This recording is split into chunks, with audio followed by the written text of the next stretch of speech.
ನಿನಗೆ ನಾಚಿಕೆಯಾಗುತ್ತಾ ಇದೆ, ಎದೆಯ ಪ್ರದೇಶ ಕಾಣಿಸ್ತಾ ಇದೆ. ಆಲೋಚಿಸಬೇಕಾದದ್ದಿಲ್ಲ. ಸಾರಾ ಸಾಕ್ಷಿಯರು ನೀವು ನಾಚದಿರಿ. ನಾನು ಭುಜ ಶಾಸ್ತ್ರವನ್ನು ಹೊಂದಿದವ. 500 ಕರಗಳಿಂದ ನದಿಗೆ ಒಡ್ಡನ್ನು ಕಟ್ತೇನೆ. ಉಳಿದ 500 ಕರಗಳಿಂದ ನಿಮ್ಮ ಜೊತೆಗೆ ಹೇರಿಸ್ತೇನೆ.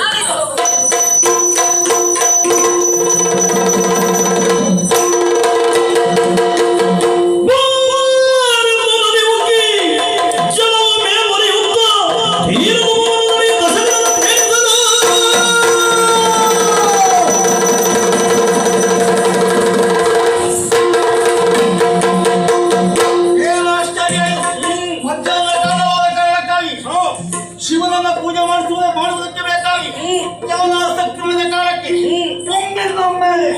ನದಿಯ ಉಕ್ಕೇರಿ ಇವತ್ತಲ್ಲ ನನ್ನ ಪೂಜೆಯು ಭಂಗವಾಗಿ ಹೋಯಿತು.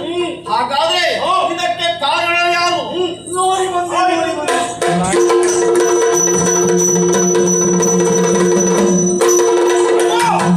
ಎಲ್ಲ ವಿಚಾರವನ್ನು ತಿಳಿದುಕೊಂಡು ಬಂದವನಾಗಿದ್ದೇನೆ.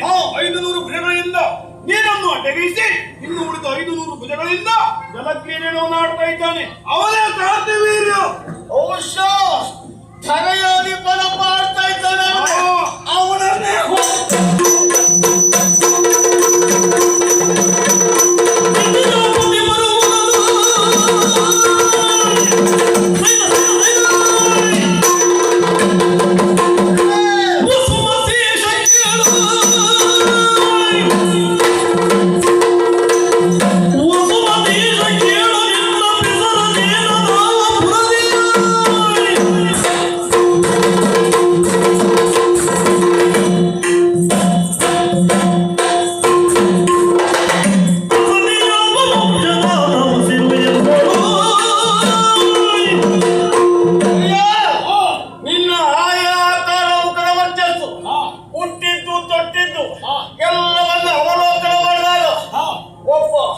ವಸುಮತಿ ಶಾಂತ ಅರ್ಥ ಮಾಡಿಕೊಳ್ಳಬಹುದು. ಹಾಗಾದ್ರೆ ನೀರು ಯಾರು, ನಿನ್ನ ಹೆಸರೇನು, ಊರು ಯಾವುದು, ವಂಶ ಯಾವುದು ಎಲ್ಲವನ್ನ ಅಸುರ ಕೇಳು ಯದುಕುಲೇಂದ್ರ.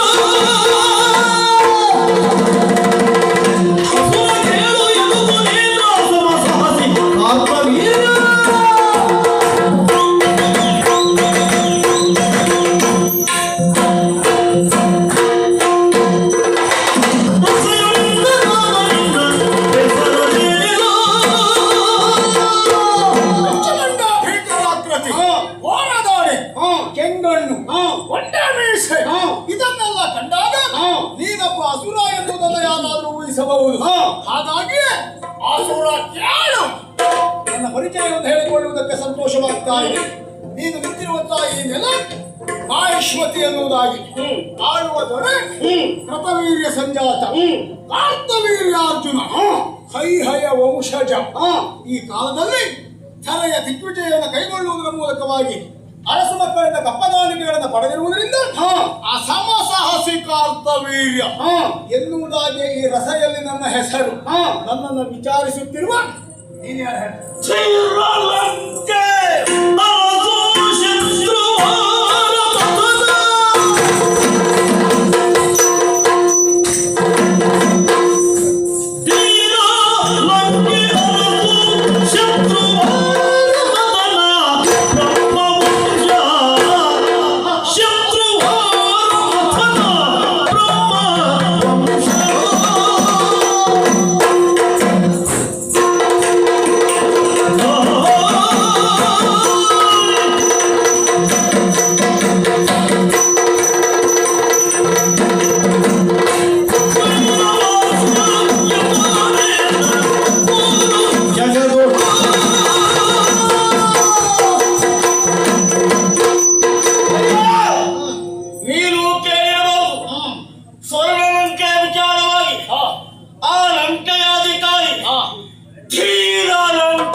ನನ್ನ ಹೆಸರು ರಾಮಣೇಶ್ವರ ಎಂಬುದಾಗಿ ಬ್ರಹ್ಮ ವಂಶಸ್ಥ ನಾನು.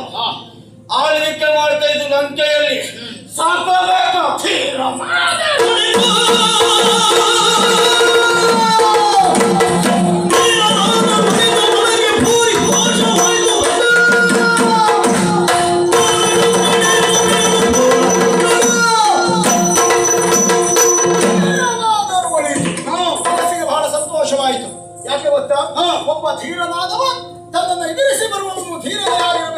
ಎಂಬುದಾಗಿ ಆಲೋಚಿಸ್ತಾರೆ. ಆ ವಿಭಾಗದಲ್ಲಿ ಕನಕಲಂಕಾಧೀಶನಾದಂತಹ ರಾವಣೇಶ್ವರ ನೀನು ನನ್ನನ್ನು ಎದುರಿಸುವುದಕ್ಕಾಗಿ ಈ ಕಡೆಗೆ ಬಂದಿದ್ದೀಯ ಎನ್ನುವುದು ನಿನ್ನನ್ನ ಕಂಡಾಗ ತಿಳಿಯಿತು. ಆದ್ದರಿಂದಲೇ ಬಹಳ ಸಂತೋಷಗೊಂಡಿದ್ದೇನೆ.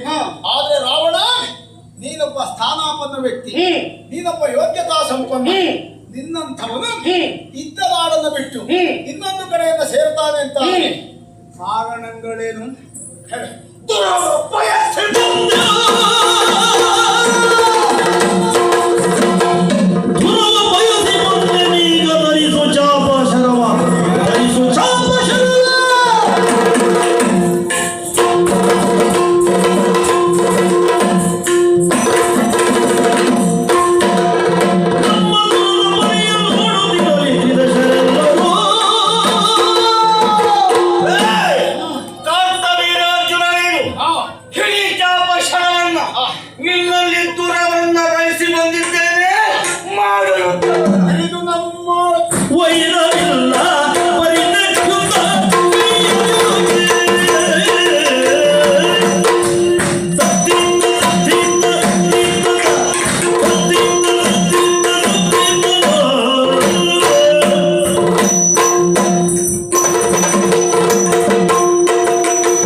ಅಂತಹವಾದ ಕೊಡ್ತಾ ಇದ್ದೆ ರಾವಣ.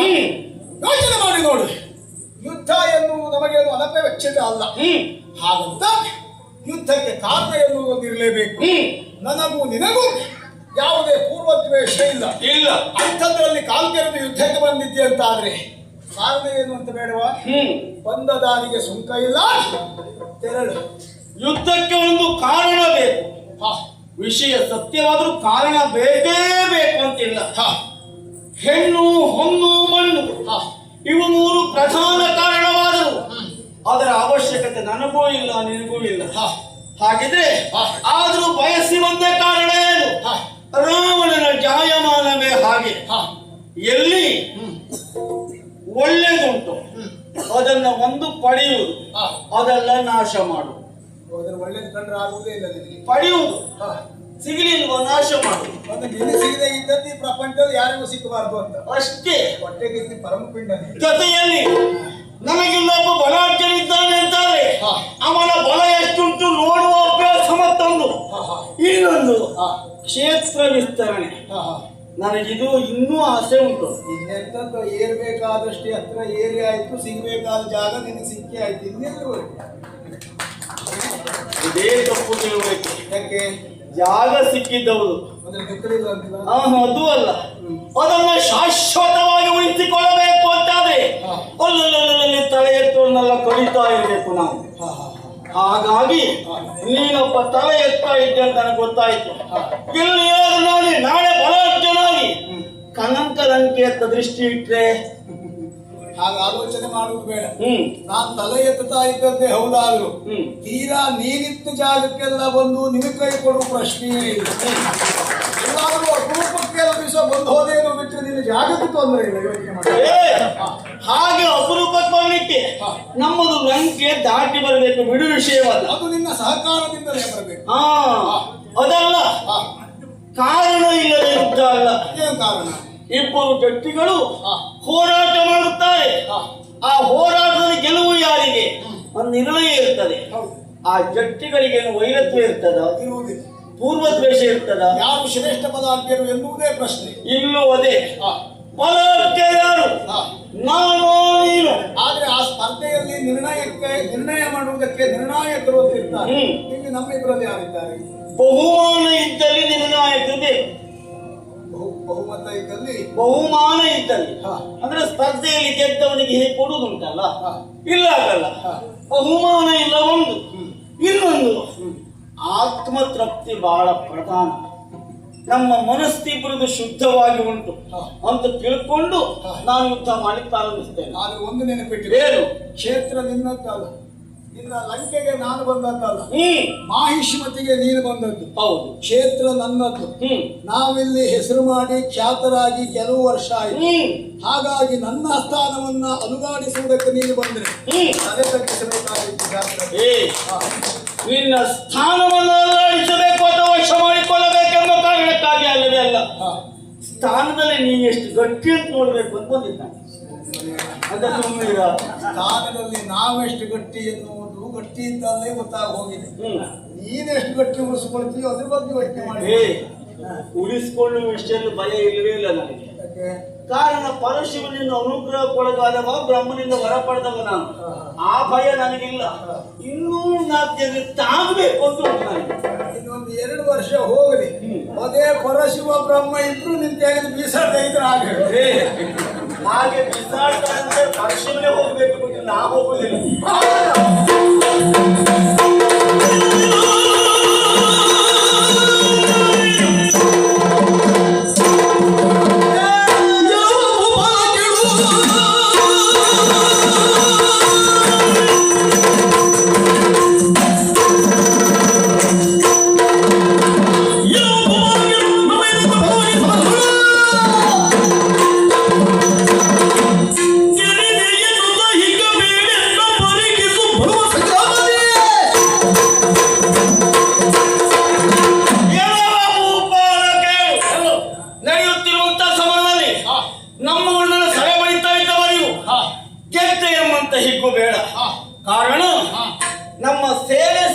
ಯುದ್ಧವಾಗಿದ್ದಷ್ಟೇ.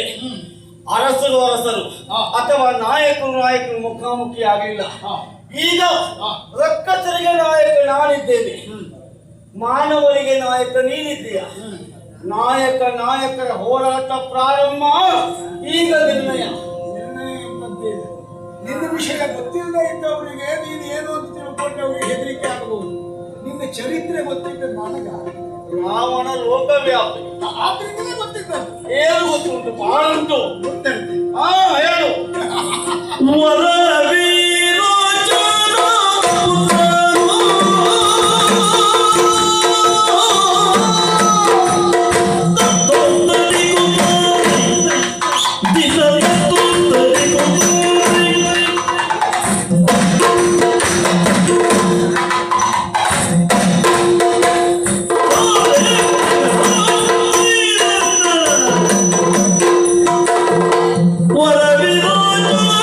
ಪುತ್ರನು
ಹಾಗಾದ್ರೆ ಬದುಕಿನಲ್ಲಿ ಅದೆಷ್ಟೋ ಘನ ಕಾರ್ಯವನ್ನು ಮಾಡಿ ಬಂದವ ರಾವಣ. ನೀನು ಯಾವುದನ್ನು ಕೇಳಿದ್ದೀಯಾ? ಚಕ್ರವರ್ತಿಯನ್ನು ತುಡುಕುವುದಕ್ಕಾಗಿ ಹೋದ್ಯಾ? ನೀವು ಹೋರಾಟ ಆಯ್ತಾ? ಹೆಚ್ಚಿನ ಕಡೆ ನಾನೇ ಹೋಗಿದ್ದೆ. ಹೌದು, ನೀ ತಾಲ್ಕೇರ್ದು ಹೋಗುವ. ಹೌದು, ಆಮೇಲೆ ಸೋತು ಬರುವವ ನಿರ್ಣಯ ಮತ್ತೆ. ಹೌದಪ್ಪ. ಆದ್ರೆ ಆ ಬಲಿ ಚಕ್ರವರ್ತಿಯಲ್ಲಿ ನೀನು ಸೋತೆಯಂತೆ. ಸೋತಂತಹ ನಿನ್ನನ್ನು ಬಲಿ ಚಕ್ರವರ್ತಿ ಕಾರಾಗೃಹದಲ್ಲಿ ಇರಿಸಿದಂತೆ ಸುದ್ದಿ ನಾಡೆಲ್ಲ ಹಬ್ಬಿತು. ಯಾರು ಹೊಸ ಜೀವಿ ಎಂಬ ಬಂದಿದ್ದಾನೆ ಎಂಬುದನ್ನು ತಿಳಿದು ಇದನ್ನು ನೋಡುವುದಕ್ಕಾಗಿ ಅಲ್ಲಿದ್ದ ರಕ್ಕಸರೆಲ್ಲ ಬಂದರು. ಬರುವಾಗ 10 ತಲೆ 20 ತೋಳು ವಿಚಿತ್ರ ಜೀವಿ ನೋಡಬೇಕು ಎನ್ನುವುದಾಗಿ ಕಾರಾಗೃಹದತ್ತ ಬಂದಾಗ ನೀನು ಅವರನ್ನು ಬೇಡ್ಕೊಂಡಿರುತ್ತೆ. ಒಂದೊಂದು ತುತ್ತು ಕೊಡಿ, ಹಸಿವೆ ಆಗ್ತಾ ಉಂಟು ಎನ್ನುವುದಾಗಿ. ಆಗ ವಿನೋದಕ್ಕಾಗಿ ಅವರು ಹೇಳಿದ್ದು, ಒಂದೊಂದು ತುತ್ತಿಗೆ ಒಂದೊಂದು ಸಾರಿ ಕುಡಿದ್ರೆ ನಿನ್ನ ಹೊಟ್ಟೆ ತುಂಬಿಸ್ತೇವೆ ಎನ್ನುವುದಾಗಿ. ಹಸಿವೆ ಯಾರನ್ನು ಇರ್ತದೆ, ಅವರು ಕೊಡುವ ತುತ್ತು ಅನ್ನಕ್ಕಾಗಿ ನೀನು ಕುಣಿದವ ಎನ್ನುವ ವರ್ತಮಾನ ಗೊತ್ತುಂಟು ರಾವಣ. ಕತೆ ಕೇಳಿದ್ದಲ್ವ? ನಾವು ಕೇಳಿದ್ವಿ. ನಿನಗೆ ಯಾರು ತಪ್ಪು ತಿಳುವಳಿಕೆ ಕೇಳಿಲ್ಲ. ಸತ್ಯ ಸತ್ಯ ಯಾವುದು? ಬೇರೆ ಏನು? ಹೋಗಿದ್ದವರು ಪಾತಾಳ, ಸೋತದ್ದು ಪ್ರಾಮಾಣಿಕವಾಗಿ ಅವರು ಸೆರೆಲಿಟ್ಟದ್ದು ಸೆರೆಲ್ಲ, ಅದು ಅತಿಥಿಗ್ರಹದ ವ್ಯವಸ್ಥೆ. ನಿಮ್ಮಂತ ದೊಡ್ಡ ದೊಡ್ಡವರೆಲ್ಲ ಹೇಳಿಕೊಳ್ಳುವುದೇ ಹಾಗೆ. ಆಮೇಲೆ ಕಾರಾಗೃಹದಲ್ಲಿ ಆದ್ರೂ ನಮಗೆಲ್ಲ ಒಳ್ಳೆ ವ್ಯವಸ್ಥೆ ಕೊಟ್ಟಿದ್ದಾರೆ ಅಂತ ಹೇಳುವುದು. ಆಮೇಲೆ ಹಸಿವೆ ನನಗೆ ಬಾಧಿಸಿ ಉಂಟ. ಶಿವನನ್ನ ಪ್ರಾರ್ಥನೆ ಮಾಡುವ ಕಾಲಕ್ಕೆ 10,000 ವರ್ಷ ತಪಸ್ಸು ಮಾಡಿದವ ನಾನು. ಅನ್ನ ನೀರು ಬಿಟ್ಟು ಹಾಗೆ ತಪಸ್ಸು ಮಾಡಿದವನಿಗೆ ಹಸಿವೆ ಬಾಧಿಸಲಿಕ್ಕೆ ಉಂಟು, ಅದು ಸುಳ್ಳು. ಅಲ್ಲಿ ಸಾಧನೆ ಏಕಾಗ್ರತೆ. ಇನ್ನೊಂದು, ಒಂದೊಂದು ತುತ್ತಿಗೆ ಬೇಕಾಗಿ ಕುಣಿದೆ ಅಂತ ಸುದ್ದಿ ಇಲ್ಲ, ಕುಣಿಲೇ ಇಲ್ಲ ನಾನು. ಮತ್ತೆ ಹಾಗೆ ಒಳಗಿದ್ದಾಗ ವ್ಯವಸ್ಥಿತ ಗ್ರಹದಲ್ಲಿರುವಾಗಲೂ ಶಿವನ ಕುರಿತಾಗಿ ಪ್ರಾರ್ಥನೆ ಮಾಡಿದವ ನಾನು. ನನ್ನ ಪ್ರಾರ್ಥನೆ ಅಂದ್ರೆ 20 ತೋಳು ಉಂಟು. ಹೀಗೆ ಮಾಡಿ ಕೈ ಮುಗಿಯುವಾಗಲೇ ನಾನು ಅಷ್ಟೇ ಮಾಡೋದು ಅಂತ ಕಾಣ್ತದೆ. ಹಾಗಾಗಿ ಅವರ ದೃಷ್ಟಿ ದೋಷ ಬಿಟ್ರೆ ನನ್ನ ನಡವಳಿಕೆ ದೋಷ ಅಲ್ಲ, ಅದು ತಪ್ಪು ಬಿಡು. ಹಾಗಾದ್ರೆ ಈಗ ಇಲ್ಲಿಗೆ ಬಂದು ಯುದ್ಧ ಮಾಡ್ತೇನೆ ಅಂತ ಹೇಳಿದ್ರೆ ನನ್ನಂಥ ಒಬ್ಬ ಶುದ್ಧ ಚಾರಿತ್ರ್ಯದ ಅರಸನನ್ನ ಗೆಲ್ಲುವುದಕ್ಕೆ ನಿಮ್ಗೆ ಆದೀತು ಅಂತ ಪ್ರಶ್ನೆ. ಹಾಗೆ ನನ್ನನ್ನು ಆಕ್ಷೇಪಿಸ್ತೀಯ ಅಂತಾದ್ರೆ ಹೊತ್ಯಾವುದು? ಈ ಹೊತ್ತಲ್ಲಿ ಒಬ್ಬ ಮಹಾರಾಜನಾಗಿ ನೀನು ಮಾಡ್ತಾ ಇರುವುದೇನು? ಏನು ಮಾಡಿದ್ದೇನೆ? ಅಯ್ಯ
ಮಾಡಲಿಕ್ಕಿಲ್ಲ. ಕಾರಣ ನಿನ್ನ ಅಪ್ಪ ಅಮ್ಮನ ಬಗ್ಗೆ ತಿಳ್ಕೊಂಡವ ನಾನು. ಒಬ್ಬ ರೂಢಿಯ ಅಧಿಪನಾಗಿ ಮಧ್ಯಾಹ್ನ ಹೊತ್ತಲ್ಲಿ ಈ ರೀತಿಯಾಗಿ ಹೆಣ್ಣು ಮಕ್ಕಳೊಂದಿಗೆ ಜಲಕ್ರೀಡೆಯಾಡುವುದು ಸರಿ ತಪ್ಪು. ಹೇಗೆ? ಈ ನದಿ ನಿನ್ನ ಗಡಿಯ ಪ್ರದೇಶ. ಆಚೆ ಇದ್ದವರಿಗೂ ಸೇರಬೇಕು, ಈಚೆ ನಿನಗೂ ಸೇರಬೇಕು. ನರ್ಮದಾ ನದಿಯಲ್ಲಿ ಬೆತ್ತಲೆಯಾಗಿ ಹೆಣ್ಣು ಮಕ್ಕಳೊಟ್ಟಿಗೆ ಸರಸವಾಡುವುದು ಒಬ್ಬ ಪ್ರಜಾಪರಿಪಾಲಕರಾದ ನಿನ್ನಂತವರಿಗೆ ಸರಿಯಲ್ಲ. ಆ ಕಾರಣಕ್ಕಾಗಿ ನಾನು ಹೇಳುವುದು ನಿನಗೆ, ಸಂಸ್ಕಾರ ಬಿಟ್ಟು ಹೆಣ್ಣು ರಾಜ್ಯ ಬಿಟ್ಟು ನಾನು ನಿನ್ನನ್ನು ಕಾಣಬೇಕು ಅಂತ ಅಲ್ಲಿ ಹೋದರಲ್ಲಿಲ್ಲ. ಈ ರೀತಿಯಾಗಿ ವಿನೋದದಲ್ಲಿ ಮೈ ಮರೆತಿರುವಂತ ನಿನ್ನನ್ನು ನಾನು ಸಂಬೋಧಿಸುವುದು ಹೇಗೆ ಎಂಬುದಾಗಿ ಆ ಕಾರಣ ಕೇಳುವುದು. ನನ್ನಲ್ಲಿ ಯುದ್ಧ ಬೇಡ, ನಿನಗೆ ಶರಣಾಗತಿಯೇ ಒಳಿತು. ಶರಣಾಗು, ಅತ್ತ ಹೋಗು.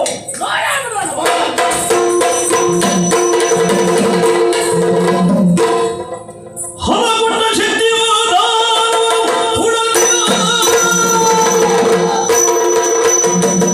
ಓಂ ನಮಃ ಶಿವಾಯ. ಕರುಣಿಸಿದ ವಿಮರ್ಶನ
ಶ್ರೇಷ್ಠ ಎನ್ನುವ ಅಹಂಕಾರ ಆ ಸೊಕ್ಕಿಂದ ಒಂದು ಧುರವನ್ನ ಕೊಟ್ಟೆ ಹೋರಾಟದಲ್ಲಿ ನಿನ್ನನ್ನು ಮಂಡಿಸಿದ್ದೇನೆ. ನಮ್ಮ ಕಾರಾಗೃಹ ಹೇಗೆ ತೋರಿಸ್ತೇನೆ.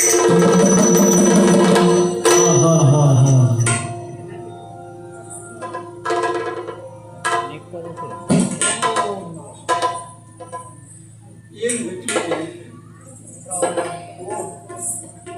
ನಿನ್ನನ್ನು ಕಾರಾಗೃಹದಲ್ಲಿರಿಸಬೇಕು ಅಂತ ಬಂಧಿಸಿ ಎಳೆದೊಯ್ತಾ ಇದ್ದೆ. ಓ ಆ ಕಡೆ ನೋಡಿದ್ಯಾ? ನಿನ್ನ ಅಜ್ಜ ಪೌಲಸ್ತ್ಯ ಬ್ರಹ್ಮನು ಇಲ್ಲಿಗೆ ಧಾವಿಸಿ ಬಂದಿದ್ದಾರೆ. ಬ್ರಾಹ್ಮಣ ಶ್ರೇಷ್ಠರಾದಂತ ಅವರನ್ನು ಕಂಡಾಗ ಎಲ್ಲಿಲ್ಲದ ಸಂತೋಷವಾಯಿತು. ಏನು ಬೇಕು ದಕ್ಷಿಣ ಎನ್ನುವುದಾಗಿ ಕೇಳಿದೆ. ಆಗ ಕಾಣಿಕೆಯಾಗಿ ನನ್ನ ಮೊಮ್ಮಗ ರಾವಣನನ್ನು ಬಿಟ್ಟುಕೊಡು ಅಂತ ಹೇಳಿದೆ. ಹಾಗಾಗಿ ಬಿಡಬೇಕಾಯ್ತು. ಯಾಕೆ ಗೊತ್ತಾ? ನನಗೆ ಮೊದಲೇ ಗುರುವಿ ರೂಪ ಇದೆ. ಬ್ರಾಹ್ಮಣರಲ್ಲಿ ವೇಷ ಕಟ್ಟಿಕೊಳ್ಬೇಡ. ನೀನು ರಕ್ಕಸನೇ ಹೌದಾದ್ರೆ ಬ್ರಹ್ಮ ವಂಶೀಯ. ಆ ಕಾರಣಕ್ಕಾಗಿ ನಿನ್ನನ್ನು ಕಾರಾಗೃಹದಲ್ಲಿ ಇರಿಸುವುದನ್ನು ಹೊರತುಪಡಿಸಿ ಬಂದ ವಿಮುಕ್ತಿಗೊಳಿಸಿದ್ದೇನೆ. ನಿನ್ನ ಅಜ್ಜನಿಗೆ ಕಾಣಿಕೆಯಾಗಿ ನಿನ್ನನ್ನು ನೀಡ್ತೇನೆ. ಕಾರ್ತವೀರ್ಯ ಹಾ ಬರುವಾಗ ಒಂದು ಹುಮ್ಮನಸ್ತಿತ್ತು, ಹಾ ನೋಡ್ಬೇಕು ನೋಡ್ಬೇಕು ಅಂತ. ನೋಡಿದೆ, ಹಾ ಸಮಾಧಾನ ಆಯಿತು. ಹಾ ರಕ್ಕಸರಲ್ಲಿ ನಾನು ಶ್ರೇಷ್ಠ, ಹಾ ಮಾನವರಲ್ಲಿ ನೀನು ಶ್ರೇಷ್ಠ, ಅನುಮಾನವೇ ಅಲ್ಲ. ಆದರೆ ಪೌಲಸ್ಯ ಬ್ರಹ್ಮರಂತವರೇ ಬಂದು ನನ್ನನ್ನು ಕರ್ಕೊಂಡು ಹೋಗ್ತಾರೆ ಅಂತಾದ್ರೆ ನಿನ್ನ ಯೋಗ್ಯತೆ ಎಷ್ಟು ಹಿರಿದಾಗಬೇಕು. ಜೊತೆಗೆ ಇನ್ನೊಂದು, ಹಾ ನಿನ್ನ ಆತಿಥ್ಯವನ್ನು ನಾನು ಪಡೆದಿದ್ದೇನೆ. ಹೌದು. ನನ್ನ ಆತಿಥ್ಯ ಪಡೆಯಲಿಕ್ಕೆ ಹಾ ಬರಬೇಕು ನೀನು. ಅಯ್ಯೋ, ನಿನಗಾದರೆ ಬರುವುದು ಬಹಳ ಸುಲಭ. ಹಾ. ಪುಷ್ಪಕ ವಿಮಾನ ಉಂಟು. ಹ್ಮ್. ನೀನಿದ್ದದ್ದು ಸಮುದ್ರದ ಆಚೆ. ಹೌದು. ನಮಗೆ ಸಮುದ್ರ ಉಲ್ಲಂಘನ ಮಾಡಿ ಬರುವುದಕ್ಕೆ ವಿಮಾನದ ವ್ಯವಸ್ಥೆ ಇದ್ದವರಲ್ಲ ನಾವು. ನೀ ಯಾವ ತಿಥಿಗೆ ಬರ್ತೀಯ ಅಂತ ಹೇಳು, ಆ ತಿಥಿಗೆ ನಾವು ವಿಮಾನ ಕಳಿಸ್ಕೊಡ್ತೇವೆ. ವಿಮಾನ ನಿನ್ನ. ಹೌದು. ಪ್ರಯಾಣ ನಿನ್ನದು.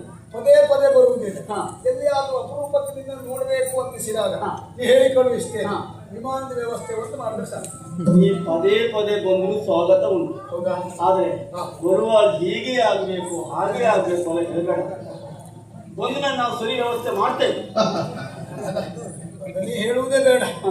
ನಿನ್ ಬಗ್ಗೆ ನಾ ಕೇಳಿದ್ದೇನೆ. ಹಾ. ನೀವು ಹೋದ್ಮೇಲೆ ಯಾರಿಗಾದ್ರೂ ವ್ಯವಸ್ಥೆ ಮಾಡದೆ ಬಿಟ್ಟು ಅಂದ್ರೆ ಯೋಗ್ಯವಾದ ವ್ಯವಸ್ಥೆ. ಯಾವ ವಿಚಾರಕ್ಕೂ ಯೋಚನೆ ಮಾಡೋದು ಬೇಡ. ಹಾಗಾಗಿ ನೀನಿದ್ದಲ್ಲಿ ಬರುವಾಗ ಕೆಲವರೆಲ್ಲ ಅವರಿದ್ದಾರೆ ಕೇಳ್ಕೊಂಡೇ ಬರುವ ಪರಿಸ್ಥಿತಿ ನಿರ್ಮಾಣ ಆಗಿದೆ ಅಂತ ಗೊತ್ತು. ಅದು ಯಾಕೆ ಗೊತ್ತುಂಟ, ಈಗ ಅವರಿಗೆ ಭಯ, ಹಾ, ಅವರ ದೌರ್ಬಲ್ಯ. ಹಾ, ಅಂದ್ರೆ ನಿನ್ನಲ್ಲಿ ದೌರ್ಬಲ್ಯನೇ ಇಲ್ಲ, ಮತ್ತೆ ನಿನಗೆಂತ ಭಯ? ನೀ ಹೇಳಿದ್ದು ದೇವರು ಹೇಳಿದಾಗ ಇಲ್ಲವಾ? ಶಿವಾಯ. ಹಾಗಾಗಿ ನಮ್ಮ ಉಪಚಾರವನ್ನು ಪಡೆದು ಆಮೇಲೆ ವೈಭವದಿಂದ ನಿನ್ನನ್ನು ಬೀಳ್ಬೋದು. ಬಾನೀನು ಶಿವ